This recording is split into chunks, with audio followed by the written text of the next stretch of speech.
우리 하나님의 말씀 같이 함께 낭독하겠습니다. 하나님의 말씀은 마태복음 19장 16절부터 22절 말씀 같이 함께 낭독하겠습니다. 15산면에 우리 한 목소리로 함께 낭독하겠습니다.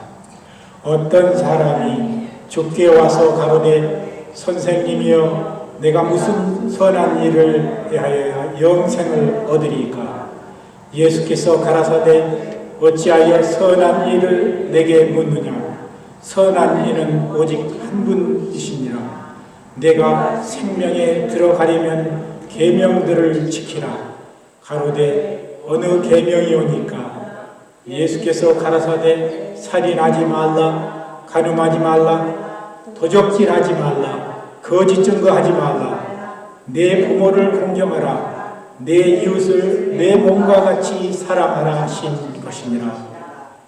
그 청년이 가로되 이 모든 것을 내가 지키어 싸우니 아직도 무엇이 부족하오니까? 예수께서 가라사대 내가 온전하고자 할진대 가서 내 소유를 팔아 가난한 자를 주라. 그리하면 하늘에서 보화가 내게 있으리라. 그리고 와서 나를 쫓으라 하시니 그 청년이 재물이 많음으로 이 말씀을 듣고 근심하여 가니라. 우리 찬양 다시 감이 없겠고 찬양드리겠습니다.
예, 오늘 우리가 이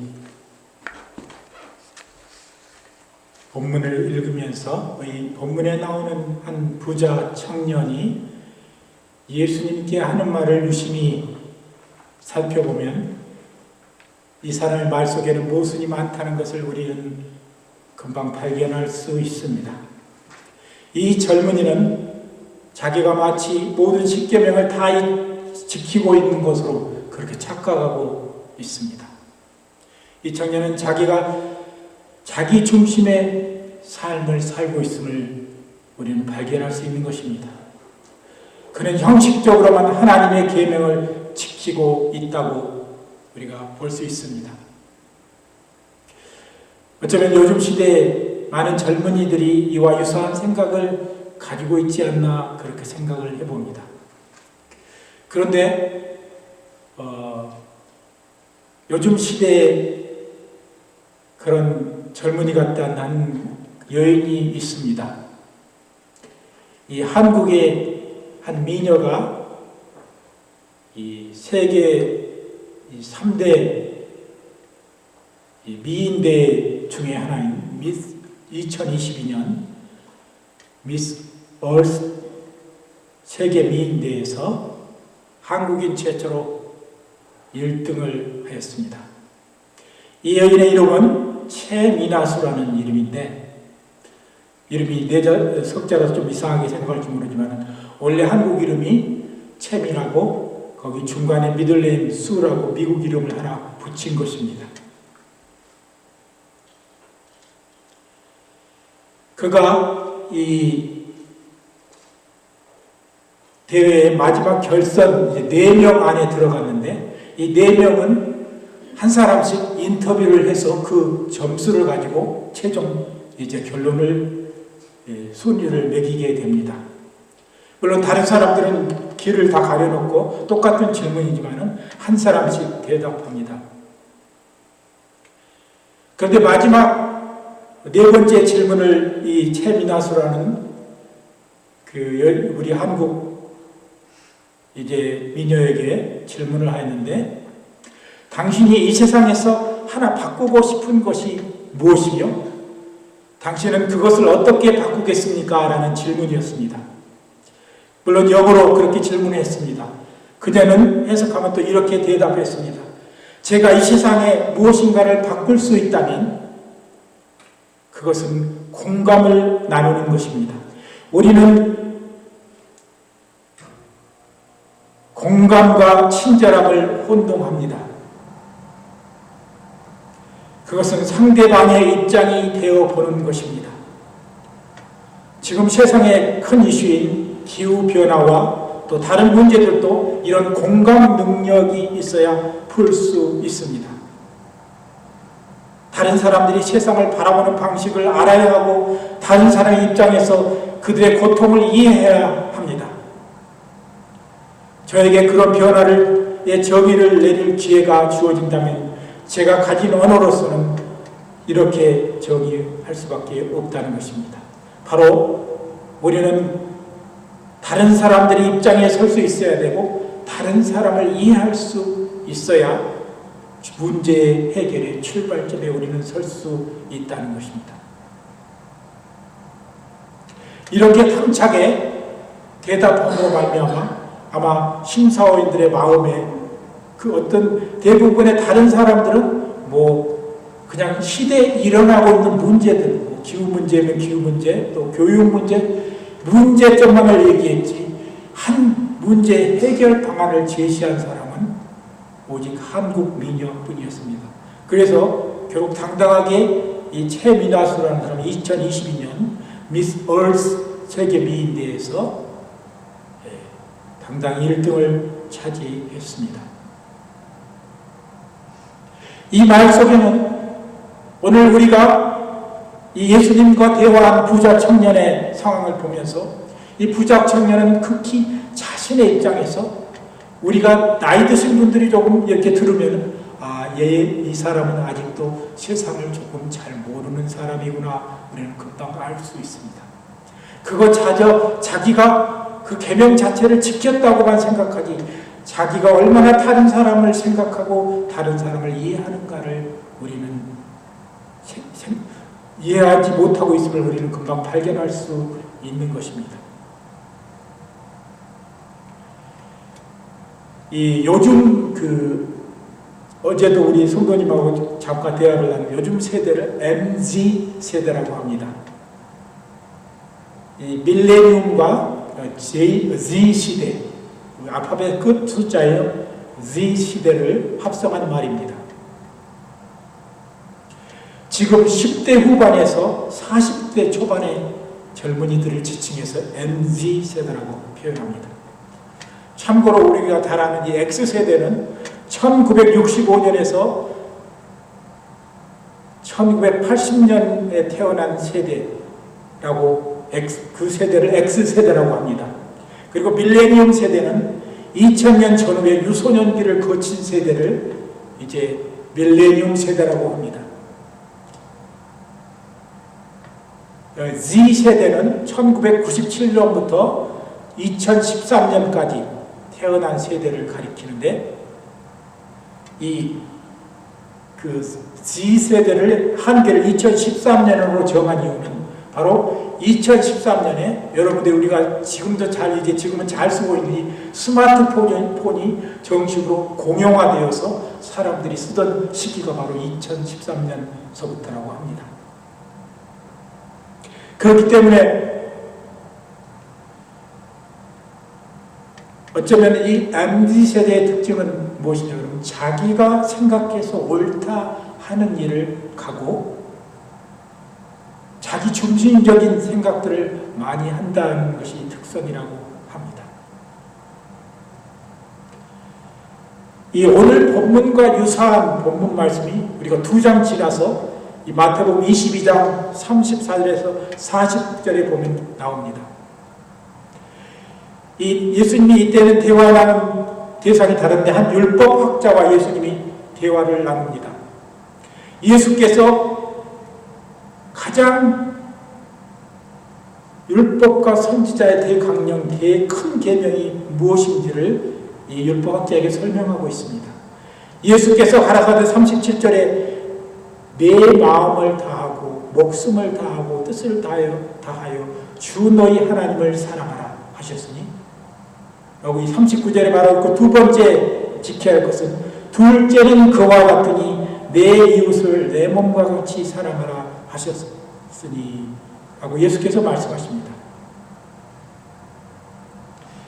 그런데 특이한 게 있습니다. 제가 오늘 이 본문 말씀을 준비하다가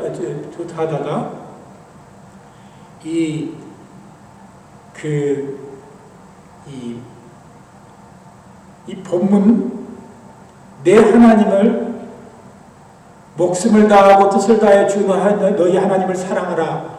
그리고 또 39절에 둘째와 같으니 내 이웃을 내 몸과 같이 둘째는 이와 같으니 내 이웃을 내 몸과 같이 사랑하라 하셨으니 이 말 속에 똑같은 단어가 표현되어 있는데 첫째는 계명이라고 한 주 너희 하나님을 사랑하라는 이 계명도 똑같이 메가 엔톨레 가장 큰 계명이라고 말하고 있고 그 다음에 두 번째 내 이웃을 내 몸과 같이 사랑하라는 이 말 속에도 메가 엔톨레 가장 큰 계명이라고 말합니다. 그렇기 때문에 우리가 이 두 말씀을 어떤 것은 크고 어떤 것은 작다라고 분별할 필요가 없다는 것입니다. 우리 믿는 사람은 하나님의 자녀는 하나님을 몸과 마음과 뜻을 다하여 사랑하는과 동시에 내 이웃을 내 몸과 같이 똑같이 사랑하라는 이 계명이 포함되어 있다는 것입니다. 그런데 오늘 이 시대의 기독교의 이 전파나 또 기독교가 사회에 깊이 내리고 있는 그런 이 상황들을 보면은 이 하나님을 사랑하는 것을 가장 먼저 그것만 생각하고 그 다음에 내 이웃을 내 몸과 같이 사랑하는 예수님의 말씀은 조금 등한시하는 것이 지금 신앙인들의 모습 중에 하나라는 것입니다.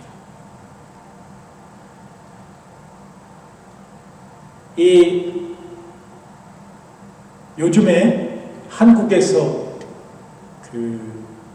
이 명상이라는 것이 유행하는데, 종교를 초월해서 기독교에서도 하고 불교에서도 하고 캐톨릭에서도 하는데, 그런데 이 명상의 가장 세 가지의 단계를 표현하는 것은, 첫째, 이 조심, 몸을 조정해서 온전히 들이는 것. 두 번째, 조심, 호흡을 가다듬고 그 호흡을 들이내쉬면서 기를 받고 내 속에 악한 것을 내뱉어내는 그런 훈련이고, 세 번째는 조심, 마음을 컨트롤하는 것입니다. 오늘 예수님이 우리에게 가르쳐 주신 너희 마음과 목숨과 뜻을 다하여가 바로 이 세 가지에 포함되어 있다는 것입니다. 그렇기 때문에 우리가 그리스도를 믿는다는 것은 이렇게 우리가 가진 모든 정성과 열을 다 기울여서 온전히 주님을 섬겨야 하는 것입니다. 그래서 보면은 이 이스라엘 사람들이 이 이마에 붙이고 다니고, 그 다음에 문지방이도 새기고 이런 것을 쉐마라고 부르는데, 이 쉐마의 세 가지 분류를 첫 번째 따지면은, 첫 번째는 이 마음을 다하고, 두 번째는 목숨을 다하고, 세 번째는 스트렝스, 나의 뜻을 다해서 주 너희 하나님을 사랑하라는 신명기 6장 5절의 말씀을 우리는 알고 있습니다.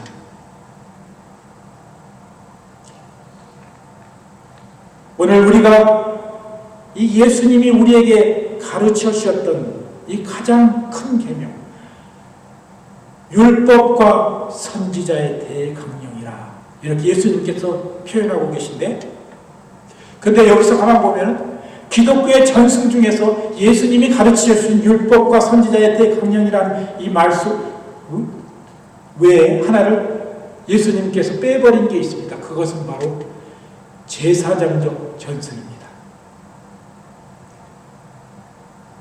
유대인들은 하나님 앞에 성전에 나와서 거룩한 제사를 드리는 것을 가장 귀한 것 중에 하나로 여기고 있었습니다. 그런데 예수님이 오셔서 참 계명을 선포하실 때 이 제사장적 전승을 언급하지 않으셨다는 사실을 우리는 깊이 깨달아야 합니다.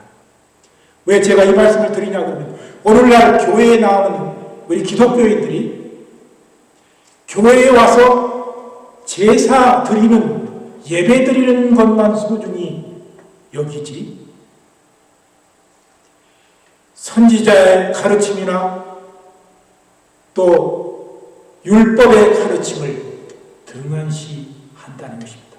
내가 예수를 통하여서 믿었고 내가 예수를 통하여서 구원받았기 때문에 그 다음부터는 예수님이 알아서 하셔, 성령이 다 나를 주관하셔, 그렇게 해가지고 자기는 어떻게 말을 해도 상관없고 심지어 다른 사람에게 분을 해도 상관없다는 그런 신앙의 신조를 가지고 있는 기독교인들이 많습니다.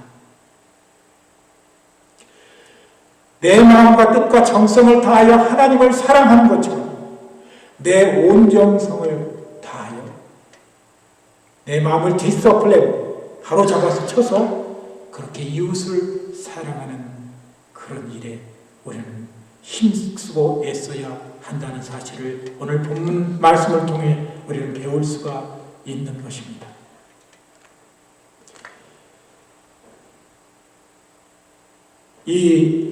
아까 서두에 얘기한 아마 이 채미다수라는 이 여인은 얼굴이 예쁘지만, 우리나라 미국 말에도 그런 게 좀 있다고 하는데, 얼굴이 예쁘면 다른 데는 부족하다고 이렇게 얘기하는데, 이 사람의 그 영어 원문에 얘기하는 것을 제가 이렇게 유튜브를 통해서 자세히 보니까 정말 어느 정치인보다도 더 훌륭한 그런 즉석적인 답변을 하는 것을 보고 이 사람의 학력을 유심히 살펴보니까 굉장히 공부를 미국에서 많이 했고 또 그런 세계 각국을 다니면서 경험들을 많이 한 여인이었습니다.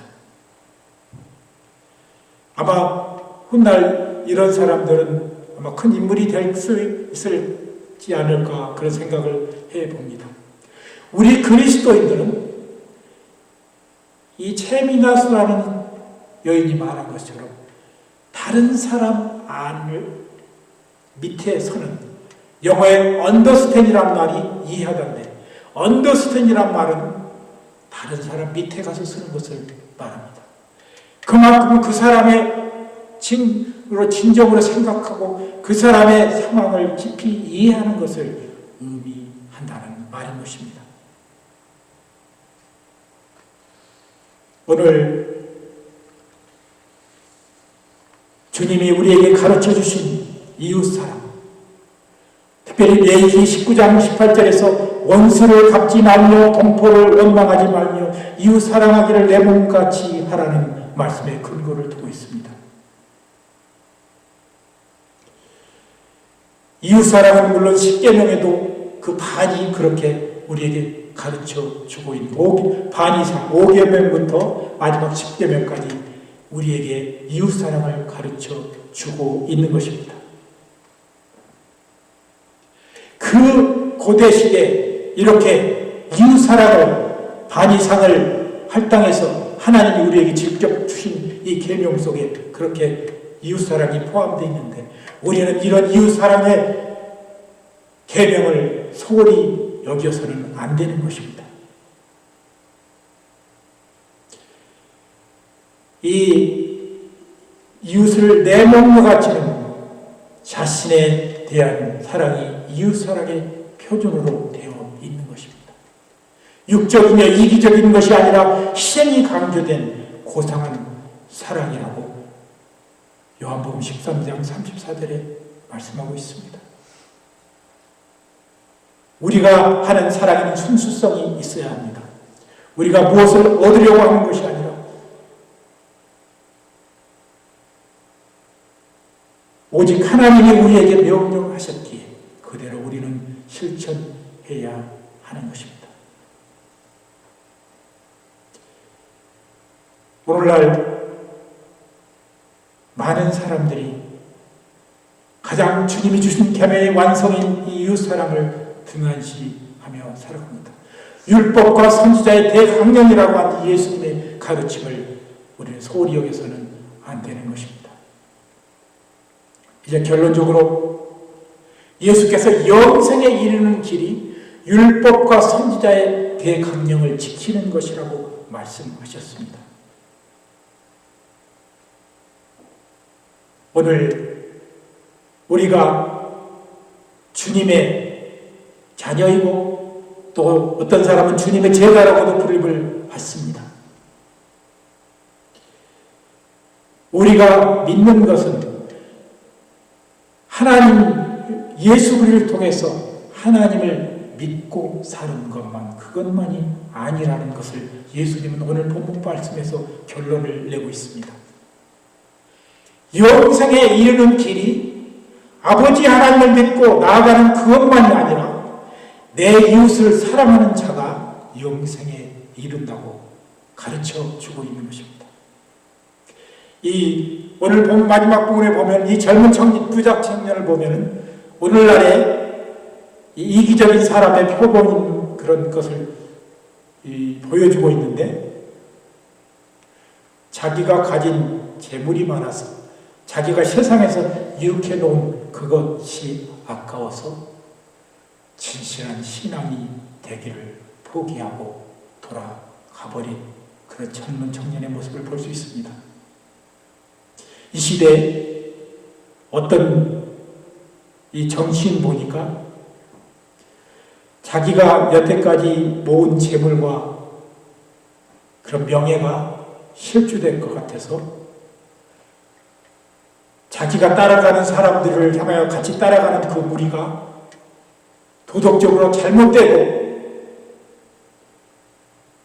위배된 세상의 법에도 위배된 길을 알지만 내가 그 길을 배신하면은, 그리고 옳은 길로 가면은 내가 가진 물질과 내가 가진 명예를 잃어버릴 것 같아서 여전히 숨죽이고 권력 밑에서 아부하는 그런 사람들이 너무 많다는 사실을 우리는 압니다. 오늘 조금 너무 딱딱하니까 마지막으로 조금 우스운 얘기를, 이 한국에서 요즘에 표현하는 이 진보와 보수를 이렇게 어떤 분이 아주 예화를 잘 드러냈는데, 부산에서 어떤 사람이 많은 기차를, 아주 꽉 차 있는 기차를, 만원 대 있는 기차를 타고 대구역에 이르렀습니다. 근데 대구역에서도 사람들이 많이 타고 있어요. 근데 여기서 이 상황에 대해서 이 보수의 사람은, 사람이 많이 탔는데 저기 뭐 불쌍한 사람들, 꼭 가야, 서울 가야 할 사람들이 있는 것 같은데 뭐 우리가 가고 봐야지, 저 사람들 태우면 우리도 불편하고 힘드니까 그냥 문 닫고 바로 출발해, 이렇게 한 사람이 있고, 진보의 사람들은